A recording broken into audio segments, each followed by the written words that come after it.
Good morning, everybody. Welcome to Dubai. I was welcomed here on Sunday. I'm over my jet lag, so let's hope that we can have a good, stimulating session today. It's my role today to kind of frame the transformational changes that have happened in the magazine media industry over the last 7 to 10 years and to talk a little bit about the future. Before we get into it, you know, some people have asked me, you know, why are you talking about the future when we're still here very much embedded in the traditional magazine industry, the print side of the industry, which I have enormous respect for, having worked in it in the last 30 years. And my answer is because I don't want you to make the same mistakes as we've made in the United States. Huge mistakes which I think have hastened the decline in the print side of the industry and things that I'd very much think that you can avoid by looking at some of the best practices of leading companies here. So let me start with a little history. First of all, let's go back to 2007, 2008. 2009, when the magazine industry woke to the fact that ad revenues had suffered a major decline that was not going to come back. Newspapers the same. They kept on thinking this was a one-year phenomenon, then a two-year phenomenon, and then in the third year they started to realize that the traditional model has had to be fixed, that it had been permanently affected by the rise in digital competition for eyeballs and advertising. They needed to develop growth strategies because otherwise the traditional publishing model would fall into obsolescence. Renewal through distributing their content on new platforms was not enough to extend and restore long-term growth. Magazines in particular spent many millions of dollars building iPad apps to extend the magazine experience. But it isn't enough. Major transformation is required, and that's why in 2010, forces on both sides of the Atlantic, working independently of one another, one in the shape of Chris Llewellyn and his team at FIPP, and the other in the shape of me working with the MPA in London and in New York, both coined the same term to describe the industry. And it's magazine media. It's now familiar to all of you, but back then this was very new and nobody had ever described the industry this way. And so the idea was to create a term that would describe this industry not only how it is today, but also how it might be in the future across platforms, things we couldn't conceive of. And one of the questions we asked is, in magazine media, what remains constant? What remains constant are really three things. Trusted magazine brands, curated and valued content, and engaged communities. While the media assets remain the same, new business models have evolved, and that's really the major thing that has changed. Plus, the emphasis has moved between brands and communities and content. But basically, these are the three factors that are interlinked with the business model. And I have to say that one of the things that is very clear about the industry as it has evolved across media is it retains some really unique advantages. It's familiar, unique, and valued brands.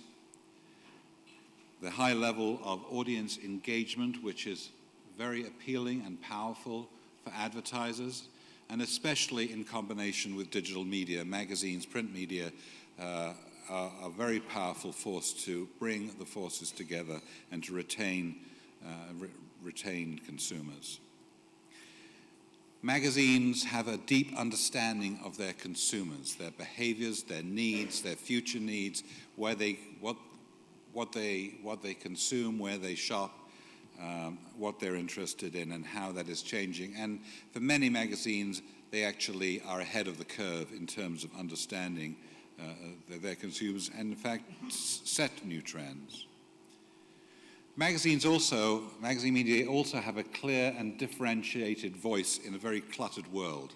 They're trusted, they have integrity, they're familiar, but they have a clear voice. And the voice is very important to retain no matter what the platform. They also have unrivaled access to content at the source. Whether it be in Hollywood or Wall Street or Washington, they have access to influencers, power brokers, and opinion leaders at the source. They have a powerful and distinctive curation capabilities, the ability to choose and sort through the unbelievable amount of data information that's out there and present it to the readers in the way in which they want to read it. And I think over and above everything else, magazine media have unmatched skills in storytelling and creativity. And that's one of the things that really distinguishes them in this world of native advertising, which I'll talk about a little bit today, but I think there are speakers later on in the program who are going to talk about native advertising in more detail. But creativity and storytelling is a core advantage that they have. And don't forget these are really, really important. I've seen and identified 5 transformations that have and are reshaping the industry, and I'm going to talk about these briefly, and then to set the strategic context, and then I want to talk about change. These are also about change. The first major trend that has transformation that's shaped the industry is a change from focusing on the traditional publisher, focusing on print magazines being brands, to magazines everywhere. Magazines across platforms, web, tablet, smartphone, events, e-commerce, video, data. You'll be hearing about some of these in detail from some of the speakers later in the program and how they've executed on these. The second major change is a change in the role of the brand. As I said, the brand historically has been the magazine, one and the same, interchangeable. But today, many magazine brands have extended into their communities and identify themselves by the communities in which they thrive.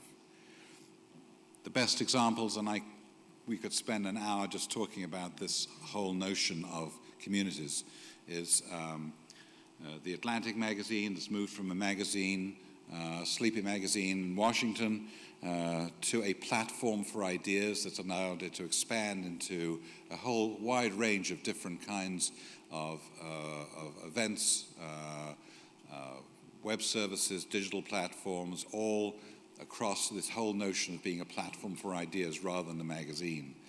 Dwell, a very stunning design magazine, which now talks about the Dwell community, that isn't just its readers, but also the whole community of interior designers, exterior designers, and getting embedded with them and their transactions in their world. Politico, which came out of nowhere, should have been started by the Washington Post. Instead, two reporters from Washington Post split off, forms Politico, which serves the community of political junkies. Initially in Washington, then moved into New York, is now in Brussels with a European edition, and has plans to expand to most regions of the US and are looking for partners. And The Economist, that addresses the community of the worldly wise, not only through its magazine, but also through a range of analytical services and community events. There are many, many more of these. The B2C monetization, which was simply circulation-driven, subscriptions and newsstand, has now moved into a much more sophisticated world, driven by this new term which has become pervasive, of audience development, using social media to expand the footprint of these brands across the digital universe.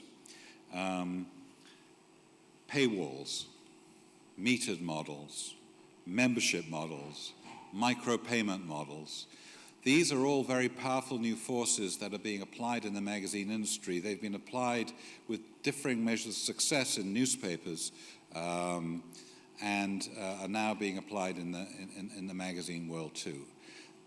Not all of these are appropriate for every single publication.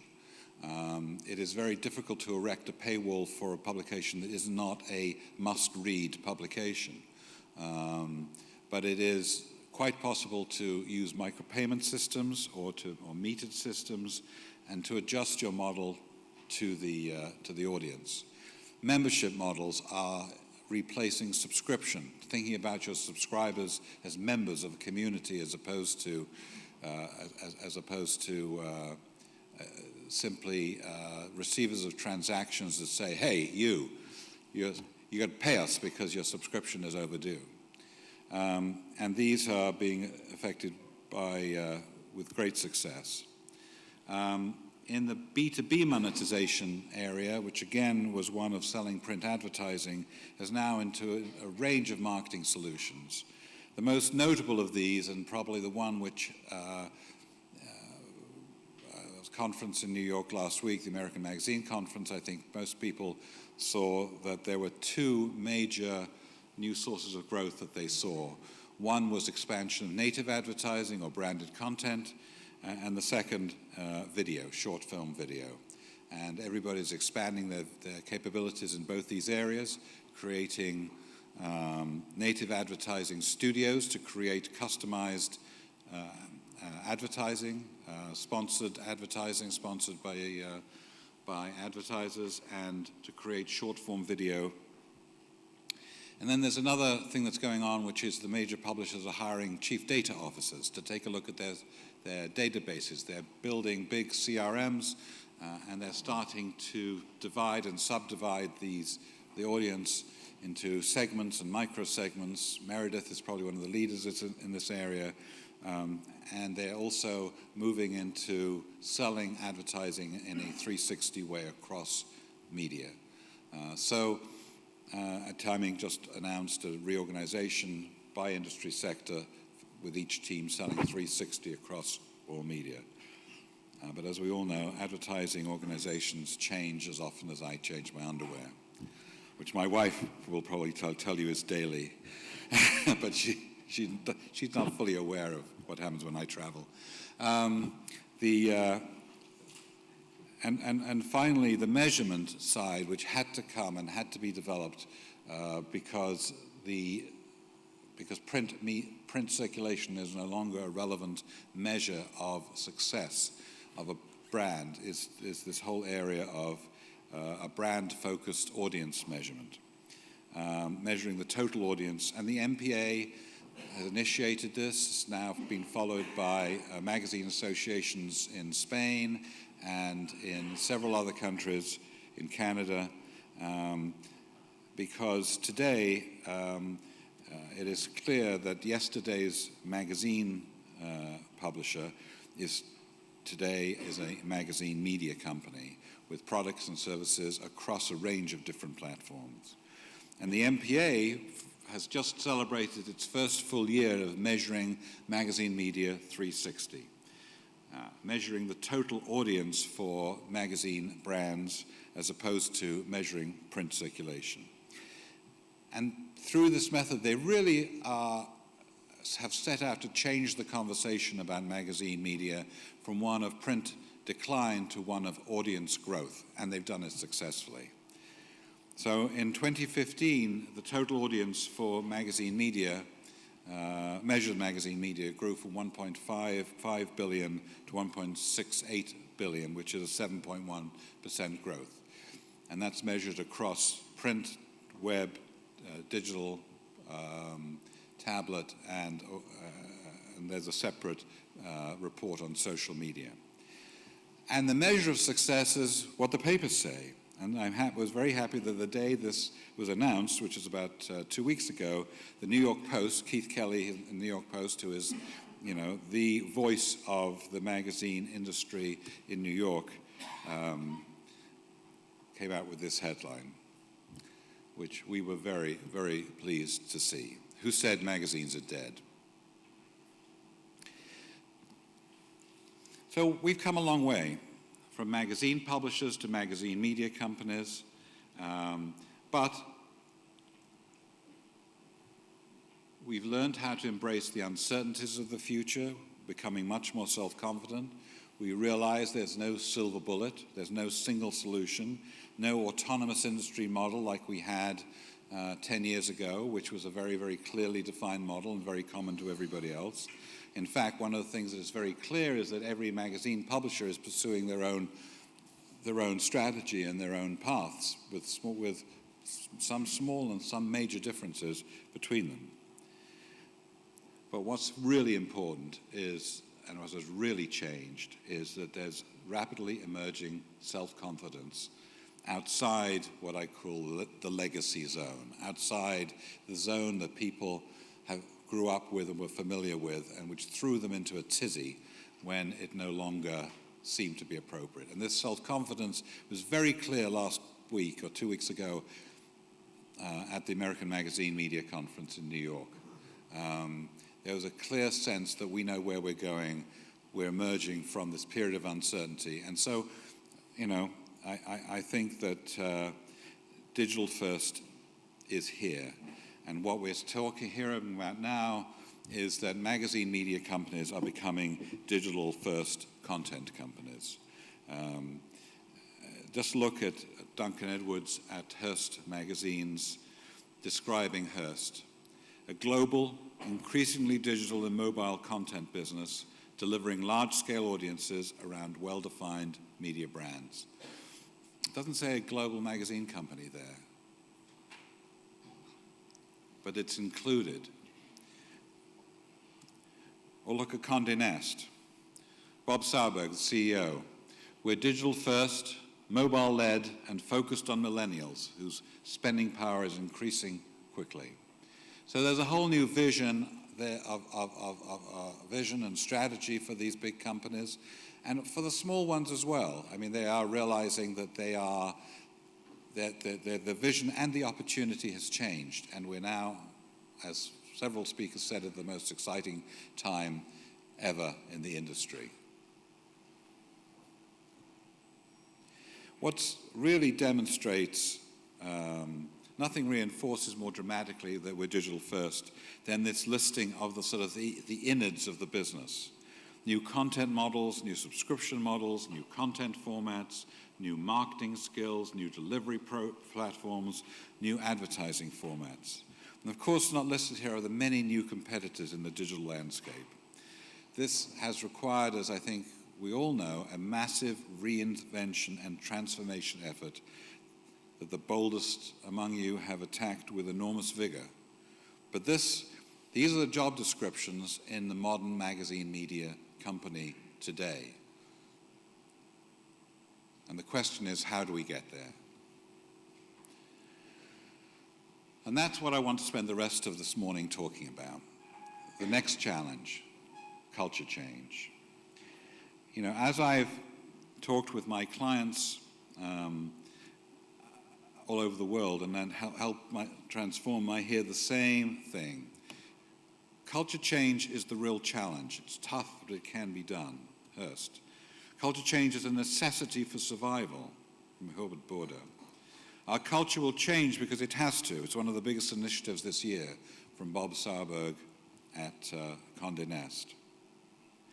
So with that in mind, I met with Chris Llewellyn about this time last year to talk about a piece of research that I really wanted to do and which FIPP sponsored.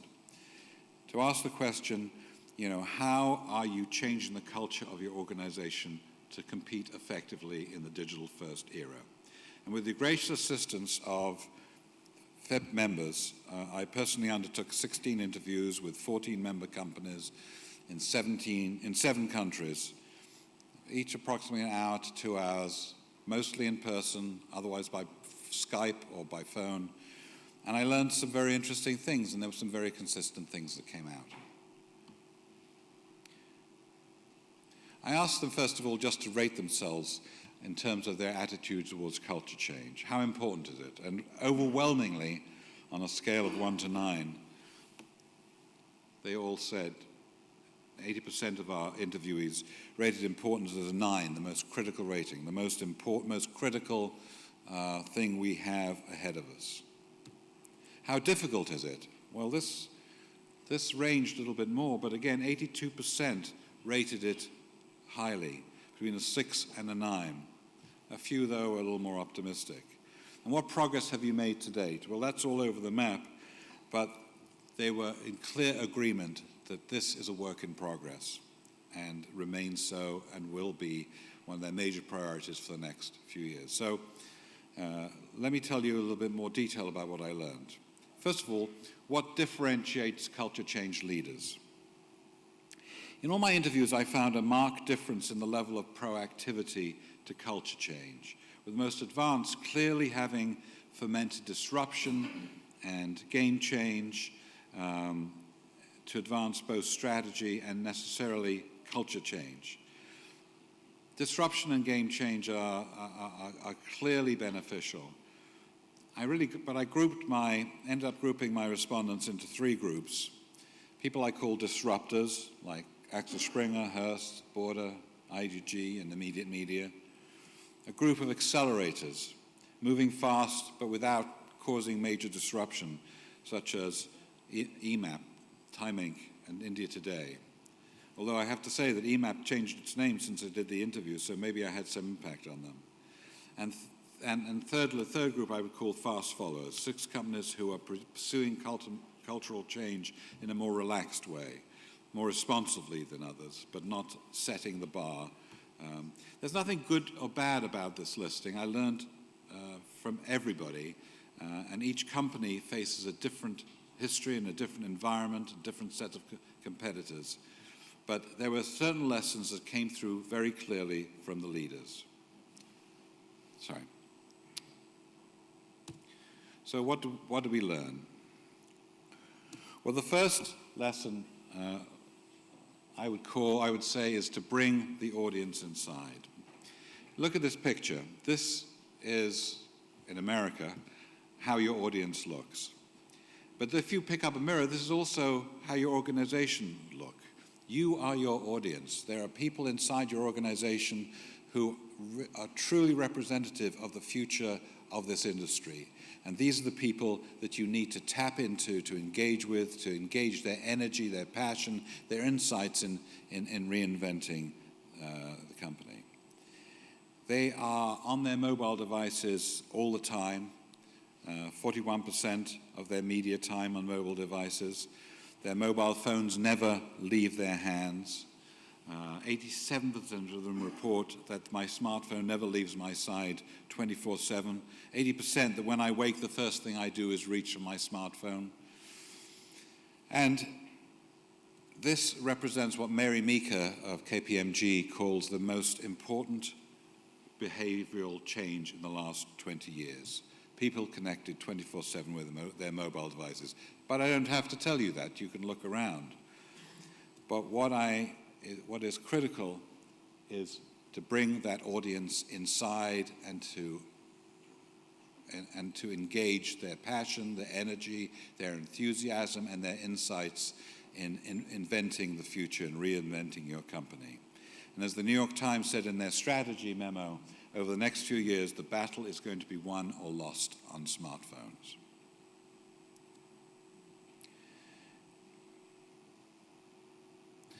This is reflected in the interviews. Hearst, we must leverage the brand through the eyes of digital natives, a new generation of media creators who were raised with digital. RBA in Spain, young, adaptable people hungry for digital, who force us to adapt to the digital world. We must trust them to open the doors of the future. And Bloomberg, you need to build a whole new culture, a whole new talent base that's completely dedicated to the new. And IDG, if you're not digital native by now, it's pretty scary. Time Inc., in my interviews with Time Inc., I discovered that, and this has been reported now in the press, that Joe Rip had created a group called the Media Upstarts. Actually, he didn't create the Media Upstarts. There were 2 millennials at Time Inc. who asked him to breakfast and said they had this idea about how they could help. It became a viral phenomenon, 600 people now, the Media Upstarts, and given the energy of the group and also the sponsorship of Joe Rip and his executive team. They're all digital natives. They're all excited about working with the company, about engaging in conversation with senior executives. They meet regularly to discuss any idea that any individual or quorum proposes, and they are applying their insights and passions to reinventing Time Inc. and determining its future. Of all of those companies, I mean, is there one in particular that you think, wow, what they have done is absolutely trailblazing? Well, I think that here's the problem with answering that question. I can answer that question in several different ways, depending on what perspective I take. As an industry sort of guru, I mean, I would choose, I think Hearst is doing some incredible things, really changing their model, really trailblazing, and doing so with a very large, complex international organization. If I'm a small company, I look at Dwell, single title publication that has transformed itself into a community-driven business in very brilliant ways, and very much driven by Michaela Connor Abrams, who is the CEO and publisher there. Very much her vision. But there are many, many examples of both small organizations, fewer of large organizations that have done this. I think that among the larger companies, Barry, Hearst, Axel Springer are the clear winners. Immediate Media, I love. I think it's a terrific mid-sized publisher that has taken a very new and different approach to this world and very, very conscious of culture change. And it is, so again, it depends what perspective you take.